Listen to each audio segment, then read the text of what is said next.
morning and welcome to another edition of the Flow Sports Rio Report. I'm Nadine Liverpool and with me, like always, my wonderful co-host Dalton Myers. Now, with 3 days to go before the curtain falls on Rio 2016, events are heating up in and out of Olympic venues. Now, today, we're going to take a look at some of those events in the next half hour, and we promise you'll want to see this. Well, in today's show, it's 2 down, but 1 more to go as Usain Bolt does the triple-double. TNT and Jamaica qualify for the women's 4x1 in season's best, while the U.S., they get it done on their second try. And U.S. swimmers are in hot water with Brazil authorities. Now, if there was any doubt about the greatness our generation has witnessed, Usain Bolt certainly converted some more believers last evening, streaking to his 8th Olympic sprint gold. Bolt got it up and going very quickly. He picks off Lemaitre, he picks off Martina. Merritt and De Grasse are going to try and latch on, but he straightens up a long way in front, the big man. Running well, Alonso Edward. Bolt is in front. We are witnessing history. The great champion adds to his legend. He wins the 200 and beats De Grasse in 1979. Usain Bolt now with 8 gold medals, the most by any sprinter at the Olympics. Just unbelievable. Dalton, how amazing is Usain Bolt? Nadine, great job by Usain Bolt there, of course. 19.78, slower than any of the previous Olympics. He did 19.30 and 19.32 in Beijing and London respectively. But again, coming off the curve, he wanted to get the gold medal. I don't know many persons who would have run 19.78 and really feel disappointed. But Usain he wanted the world record. He got the gold medal, not the record. But again, the third consecutive 200-meter goal. After the 100-meter, 1 more to go. He wants to get the triple-triple. He wants that at this Olympics. And this Olympics is really about Usain Bolt in that 200, 100 meters and the 4x100 meters. Well, even though Usain Bolt totally destroyed that race, right behind him, Canadian Andre De Grasse, 21-year-old, whose mother is actually of Trinidadian descent. And with that silver medal, De Grasse became the first Canadian since 1928 to win a 200-meter Olympic medal, which is pretty crazy. And we know with Usain Bolt, right? He's saying that this is going to be his last Olympics. We're not too sure, but if it is, the lane wide open for Andre De Grasse is there, 20.02, but he ran the national record in the semifinals, so he can go much faster, and we'll see what will happen in the future for him. Right. Well, Bolt is a legend and De Grasse is the future. And another athlete that has Trinidadian descent, American Coran Clement, he missed out on representing his country of birth, but he's already an Olympic 400-meter hurdle silver medalist, and today he showed his full potential. They are safely away this time. Coran Clement is usually the master of timing his bid for glory at the right occasion, at the right time. It's nice and steady from the American down the back straight. He's about level there with Ansert White, the familiar yellow and gold of Jamaica. Tamutu's gone out fairly well, second from the outside. And now Coran Clement beginning to come through. The Irishman bar with a little bit of ground to make up. And it's Coran Clement with a sizable lead here. This is the moment he needs to pull away. Can he do it? It's getting tight. Tamuti's coming. Can the Kenyan stop him? Can he break the American's heart? Clement hangs on for the... Well, sticking with the hurdles, a strong Jamaican contingent in the women's 400-meter hurdles, but it just wasn't their night. Deliver here under the most intense pressure.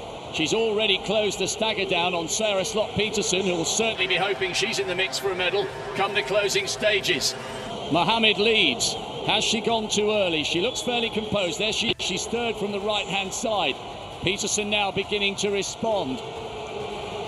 Probably a good thing for the Danish woman to have Mohammed to chase, and she's not out of it yet here.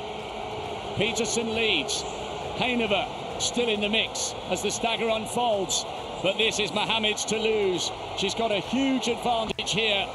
Just needs to maintain her focus. Is she getting tired? Peterson might be closing here. Dalila Mohammed is going to produce an absolutely storming finish here. Mohammed wins.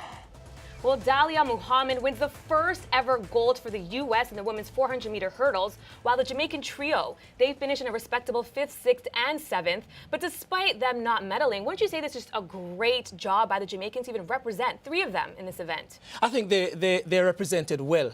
This was a personal best for Ristonana Tracy. She finished 5th. Leah Nugent, it was another personal best for her. She finished 6th. So they really went out there and did what they needed to do. Jennifer Russell coming off injury, so it was pretty tricky for her. So even though they didn't medal, the Jamaicans, Ristonana Tracy, Leah Nugent, personal best, what else can we ask from them? Well, I'm pretty sure that Jamaica, they didn't medal in the women's 400 meter final, but in the women's 4x100 meter, Jamaica and Trinidad and Tobago, they're safely into the final with their season's best. But the story of the round world record holders, the United States, they got disqualified, but found themselves back in it again, second time around. The 4x100 meters, always interesting. The first team that went out was, of course, Jamaica, with Veronica Campbell-Brown handing over to Shelley Ann Fraser-Price. I remember Elaine Thompson, she didn't compete in the heats. She'll be coming in for the finals, we think. We know that she'll be coming in for the finals. They did really well in this one, the Jamaica team, 41.79, season's best for them. And then the next one was another interesting event.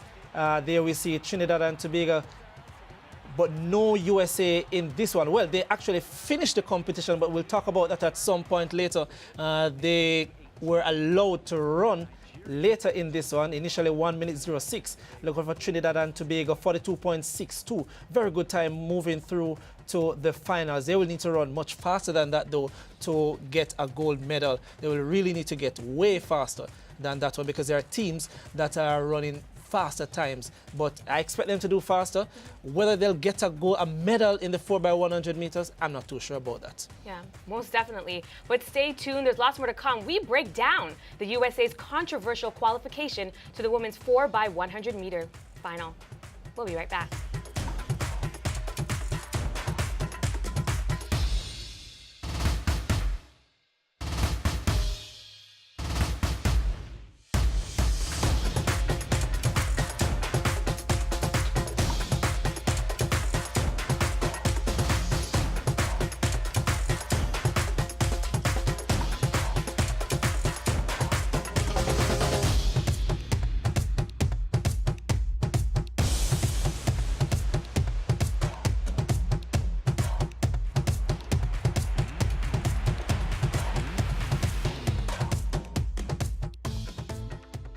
The Flow Sports Rio Report is back, and superlatives for me are kind of running out. Extraordinary scenes on track and field 7th day. So Dalton, what events are you looking out for? Certainly the 4x100 meters for women. I think that will be a humdinger. The US team, they're back in. They did a really fast time by themselves. The Jamaica team, of course, is always there, and I think it will be a big one. I expect somewhere close to the world record. Maybe they'll not get it, whichever one. I mean, obviously I want the Jamaican team to win. I really want Trinidad to get a medal in this one. I have a little bias there, obviously, towards the Jamaican, but I think it will be a very fast one.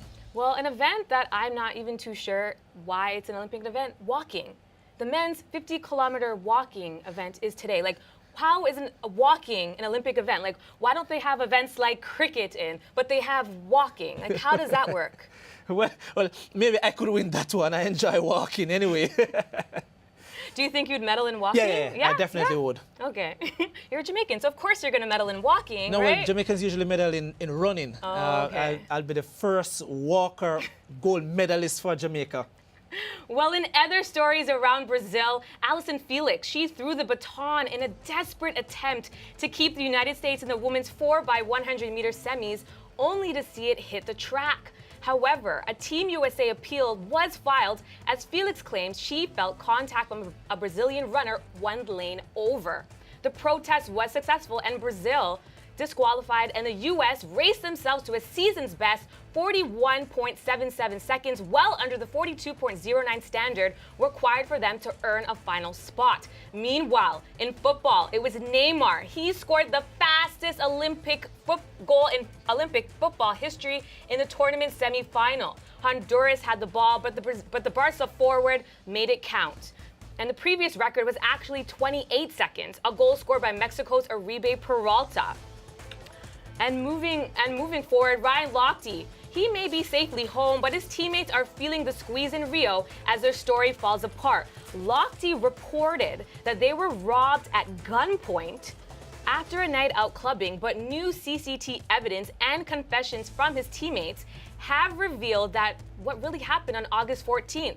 Brazilian police, who pulled members of the team off a flight home, say the swimmers caused damage to a bathroom door before a security guard drew his firearm on them. Now, the Brazilian authorities have since demanded an apology, and I believe, yes, the Brazil authorities should get an apology. Why do you think so, though? Because why does Lochte think it's okay to cheat? And you know what? Like, a little gossip, but I read that actually it's because he was lying to his girlfriend because he was cheating on her. That's why he did all he did. And look what it turned into. This has become a diplomatic mess, as a matter of fact, for everyone trying to solve this one. For me, one of the stories is certainly the 4x100 meters. The U.S. was initially they did 1 minute 06. Didn't exchange a baton very well on that leg between Allyson Felix and the other runner. And we're going to see producer doing a great job here just to show you what was happening. They lodged an appeal saying that there was some interference by Brazil, and that was pretty tricky for them, and an appeal was lodged. No, the jury of appeal looked at it, and they went and used Article 125.6, which states the referee may consider a decision whether made in the first instance in considering the protest, and then to look at it and say if there is an interference, and we may see that there is. Now, my challenge, there are a lot of issues with this one for me, though. I'm not too sure if everyone agreed there should have had a rerun, but certainly the Brazilian runner actually hit Allyson Felix's hand, and she was over there, so there was some interference on that one. They had the rerun, and they gave them a time that they should do. They did it, and they're in the finals. Okay, well, but controversial stuff there, and people keep on talking about it no matter what. Some people think they shouldn't have had that rerun. Well, I actually think they should, but maybe they should have had other teams, Canada, and maybe another team, China, in that one. St. Lucia's Laverne Spencer is the region's lone finalist in the women's high jump. Since 2001, she's won 9 gold medals, 6 at the CSE Championships, 2 at the CSE Games, and her latest at the 2015 Pan American Games in Toronto. Barbados' Akila Jones finished 16th in the world, and Antigua and Barbuda's Priscilla Frederick was ranked 14th, as neither advanced to the final round. Spencer's 1.95 meters season's best is an encouraging sign that she should put her best foot forward. She can finish among the medalists. She's doing really well out there. That's Laverne Spencer, who is also a Flow ambassador from St. Lucia, doing really well. She has moved on to the finals, of course, and she can medal. That's Laverne Spencer on our screen, and this, I think, was her jump that took her to that 1.95 meters. Kind of disappointing for Akila Jones. This is one of her pet events, and most persons expected her to do really well in this, as in the heptathlon. It wasn't meant to be, but definitely Laverne Spencer, again, an ambassador, Flow ambassador, doing really well, an ambassador for St. Lucia, of course. Well, speaking of medals, one country that's still looking for their first, Trinidad and Tobago, them and Jamaica both advanced from Heat 2 of the men's 4x1. However, Antigua and Barbuda and St. Kitts and Nevis could not make the grade in the first. Some of the other Caribbean countries didn't make it through, but certainly Trinidad and Tobago, they made it. So did Jamaica. And here, I think this one is with the U.S., but certainly in the 4x100 meters for men, some quick times, not the fastest in the world. No world leading time so far. United States winning that one ahead of China, surprising to many, and Canada. In the heat 2 of this round, we had the Jamaica team and also Cuba. Nickel Ashmead here going to make that handover. And we expect, well, of course, to be much faster because anchoring on this heat is Kemar Bailey Cole. And he didn't end up first in that heat, but certainly the man who may be replacing him, Usain Bolt. Let's see what will happen and how that team will line up for the finals. But certainly we expect Bolt to come into this one. Well, coming up, we take a look back at the Bahamas and Cuba in our Olympic focus. We'll see you right soon on the Flow Sports Rio Report.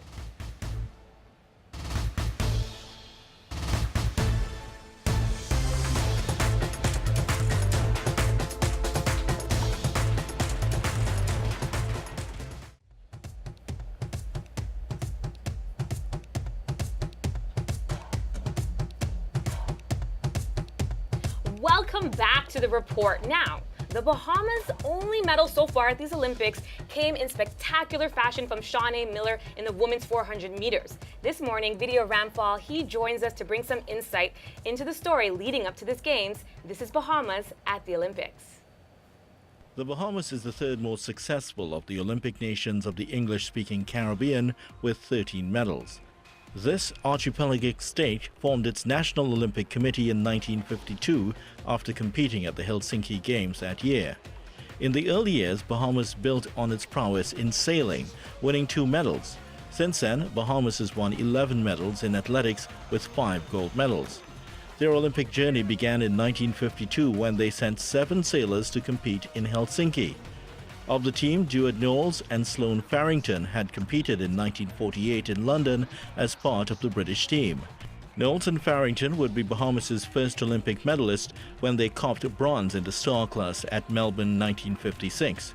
The country's first track athlete also competed that year, Tom Robinson, a future Hall of Famer at the University of Michigan.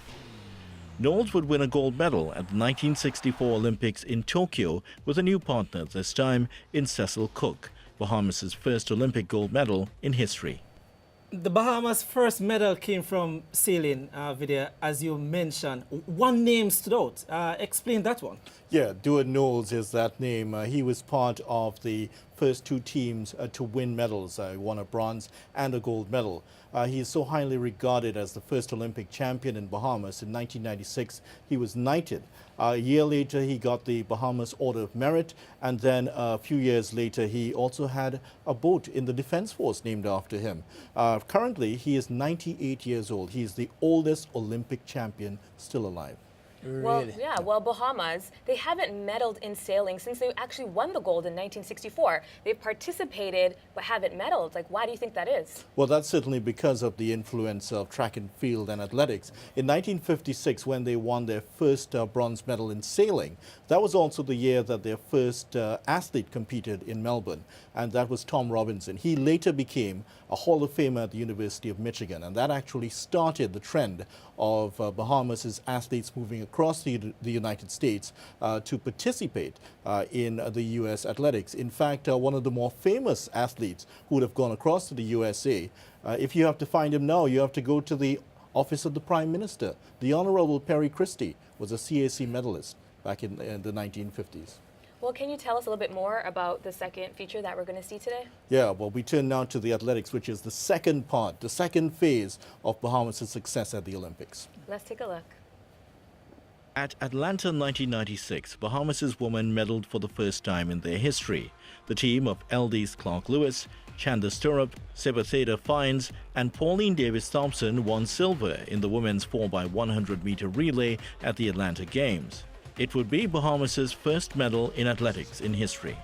Bahamas' women broke new ground at the Sydney Games with gold in the 4x100-meter relay.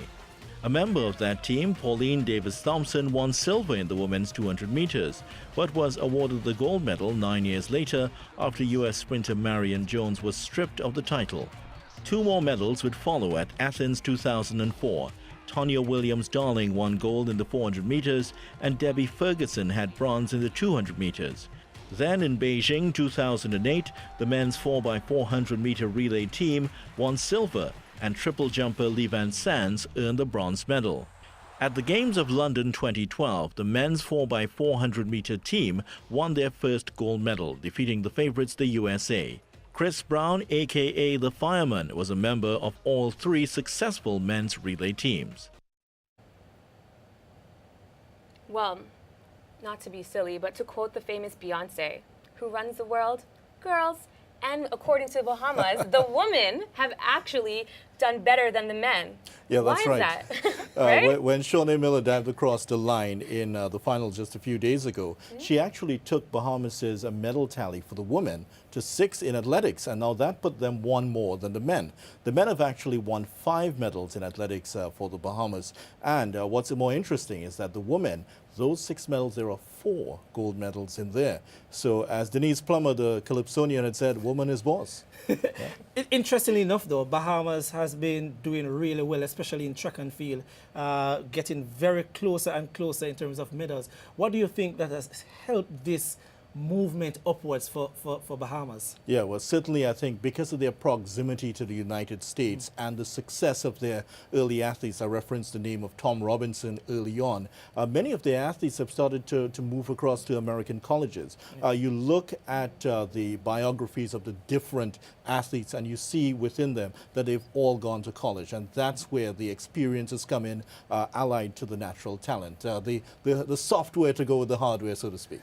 We could always talk about this a lot of times, Vidya, but switching to Cuba, the most successful Caribbean nation at the Olympic Games, it is interesting that while we associate Cuba with athletics, boxing and baseball, their first 12 medals actually came from fencing. Yeah, fencing, that's right. And that happened in 1900 and 1904, the first, the second and third of the Olympic Games. What actually happened, you remember that Cuba, up to 1898, was controlled by Spain. Right. The Spanish-American War happened in 1898. The U.S., Spain sued for peace. The U.S. took over. But very much Cuban society, the aristocrats, the upper class in Cuba, were the ones who went to the Olympics. And that's what happened in the early Olympic Games. That reflects the global trend. Most of the athletes who went were among the elite.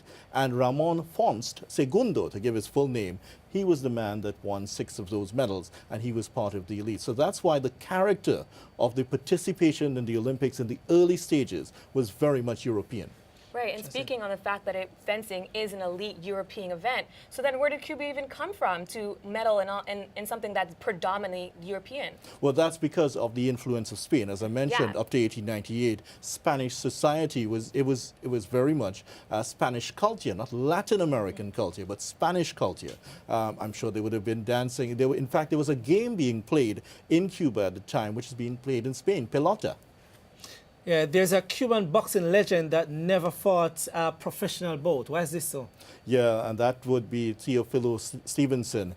He won 3 consecutive medals from 1972, 1976, 1980, and he may have even won one in 1984. But Cuba did not participate in the Los Angeles Games because of the boycott during that year. So he could have won 4 in a row. He was actually offered $5 million to fight Muhammad Ali in the 1970s. That's a huge amount of money. You could buy an island with that. And he was offered that money to fight Muhammad Ali, but he turned it down. He said, and I quote, he said, "What is $1 million when you have the love of 8 million Cuban people?" Wow. Interesting stuff. Right. Well, thanks a lot, Vidya, for joining us. Like always, he goes in depth and provides so much research and analysis when it comes to the Caribbean islands. But we'll be back with final thoughts ahead of today's event when the Rio Report returns.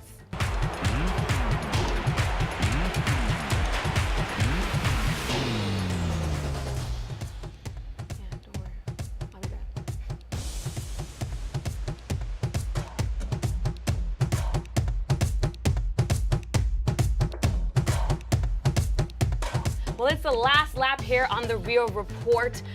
Here we're live at the Flow Studios. Are you excited? We're almost done. A couple more days left. I am. And relays are coming up, which is always exciting. Well, the defending Olympic champion Bahamas team without Ramon Miller, they begin their 4x400 meter gold medal defense in Heat 2 alongside Cuba. Meanwhile, Trinidad and Tobago, they come in the men's 4x400 with the slowest season's best. But they are in Heat 1 alongside Jamaica and the United States. Yeah, on the women's side, all the Caribbean teams are in the second heat. Gold medalist Shawnee Miller and the Bahamas women, Jamaica's bronze winning Sharika Jackson and their team, and Cuba, and have Canada, Germany, Italy, Great Britain and India standing in their way.